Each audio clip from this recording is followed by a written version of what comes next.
మన బాడీలో సైలెంట్గా పనిచేస్తూ రక్తాన్ని శుద్ధి చేసే అద్భుతమైన యంత్రాలు కిడ్నీలు.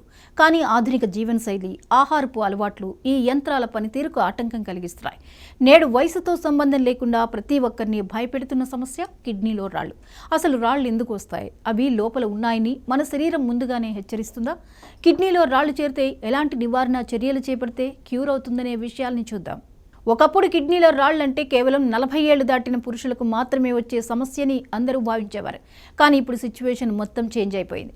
20 ఏళ్ల యువతీ యువకులు కూడా తీవ్రమైన నడుము నొప్పితో ఆసుపత్రులకు పరుగులు తీస్తున్నారు. దీనికి ప్రధాన కారణం మనం తాగే నీరు తగ్గడం, తినే జంక్ ఫుడ్ పెరగడం. గతం కంటే ఇప్పుడు మహిళల్లో ఈ సమస్య విపరీతంగా పెరిగింది. చిన్నపిల్లల్లో కూడా జన్యుపరమైన లోపాలు లేదా డీహైడ్రేషన్ వల్ల రాళ్లు కనిపిస్తున్నాయి. కిడ్నీలో రాళ్లు ఉన్నాయని చెప్పడానికి అత్యంత ప్రధానమైన సంకేతం నొప్పి. అయితే ఇది మనం రోజు చూసే అలసట వల్ల వచ్చే నడుము నొప్పి లాంటిది కాదు. దీనికి కొన్ని ప్రత్యేక లక్షణాలు ఉంటాయి. ఈ పెయిన్ నడుముకు ఒక పక్కన లేదా వెనుక భాగంలో అకస్మాత్తుగా స్టార్ట్ అవుతుంది.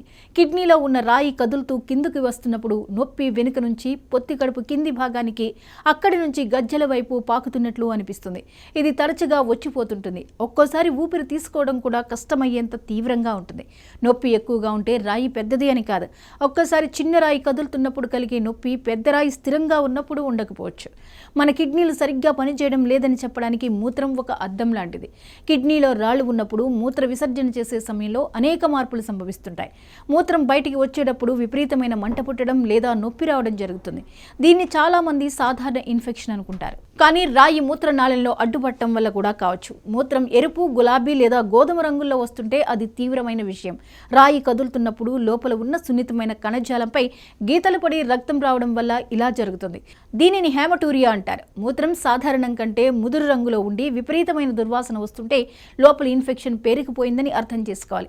ఇక మూత్రానికి వెళ్లాలనే బలమైన కోరిక ఉంటుంది. కానీ తీరా వెళ్తే మాత్రం కొద్ది కొద్దిగా చుక్కల రూపంలో మాత్రమే వస్తుంది. ఇది రాయి మూత్రనాళాన్ని పూర్తిగా లేదా పాక్షికంగా అడ్డుకుంటున్నట్లు స్పష్టమైన సంకేతం. చాలా మంది చేసే అతిపెద్ద తప్పు ఏంటంటే కిడ్నీ నొప్పిని గ్యాస్ట్రిక్ సమస్యగా భావించడం. కిడ్నీలకు జీర్ణకోశానికి మధ్య నాడీ సంబంధిత కనెక్షన్ ఉంటుంది. కిడ్నీలో రాళ్లు ఉన్నప్పుడు తరచుగా వికారం కలుగుతుంది. వాంతులు చేసుకోవాలనే భావన ఉంటుంది. పొట్ట ఉబ్బరంగా అనిపిస్తుంది. ఆకలి మందగించడం వంటివి జరుగుతాయి. ఈ లక్షణాలు కనిపించినప్పుడు వెంటనే యూరాలజిస్ట్ను సంప్రదించడం ముఖ్యం. నిర్లక్ష్యం చేస్తే ఆకస్మికంగా బరువు తగ్గిపోవడం వంటి ఇతర సమస్యలు తలెత్తుతాయి. ఈ లక్షణాలన్నీ కనిపిస్తే వెంటనే డాక్టర్ను సంప్రదించాల్సి ఉంటుంది. నొప్పితో పాటు జ్వరం, వణుకు వస్తుంటే పరిస్థితి తీవ్రంగా ఉందని అర్థం. రాళ్లు ఉండడం వల్ల మూత్రం నిలిచిపోయి అక్కడ బ్యాక్టీరియా చేరి ఇన్ఫెక్షన్ మొదలవుతుంది. దీనివల్ల తీవ్రమైన జ్వరం వస్తుంది. ఇటువంటి సమయంలో ఇంట్లో దొరికే పెయిన్ కిల్లర్స్ వాడడం ప్రాణాల మీదకు తెస్తుంది. పెయిన్ కిల్లర్స్ కిడ్నీల పనితీరును మరింత దెబ్బతీస్తాయి. కిడ్నీలో రాళ్లు ఒకసారి వచ్చి తగ్గాక మళ్లీ వచ్చే అవకాశం 50% ఉంటుంది. కిడ్నీ స్టోన్స్ రాకుండా ఉండేందుకు రోజుకు కనీసం 2.5 నుంచి 3 లీటర్ల నీరు తాగాలి. మూత్రం ఎప్పుడు తెల్లగా ఉండేలా చూసుకోవాలి. ఉప్పు తగ్గించడం చాలా బెటర్. అధిక సాల్ట్ కిడ్నీల్లో కాల్షియం పేరుకుపోయేలా చేస్తుంది.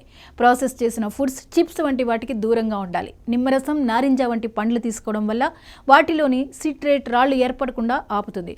పాలకూర, చాక్లెట్లు, నట్స్ వంటివి ఆక్సలేట్ ఎక్కువగా ఉండే పదార్థాలను పరిమితంగా తీసుకోవాలి. బరువు పెరగడం వల్ల కూడా రాళ్ల సమస్య వస్తుంది. కాబట్టి రోజువారీ వ్యాయామం తప్పనిసరి. శరీరం మనతో నిరంతరం మాట్లాడుతుంది. చిన్న నొప్పిగానో, మూత్రంలో మార్పుగానో అది ఇండికేషన్స్ పంపిస్తుంది.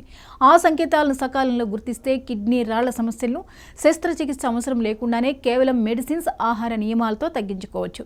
నిర్లక్ష్యం చేస్తే మాత్రం అది కిడ్నీ ఫెయిల్యూర్ వరకు దారితీసే ప్రమాదం ఉంది.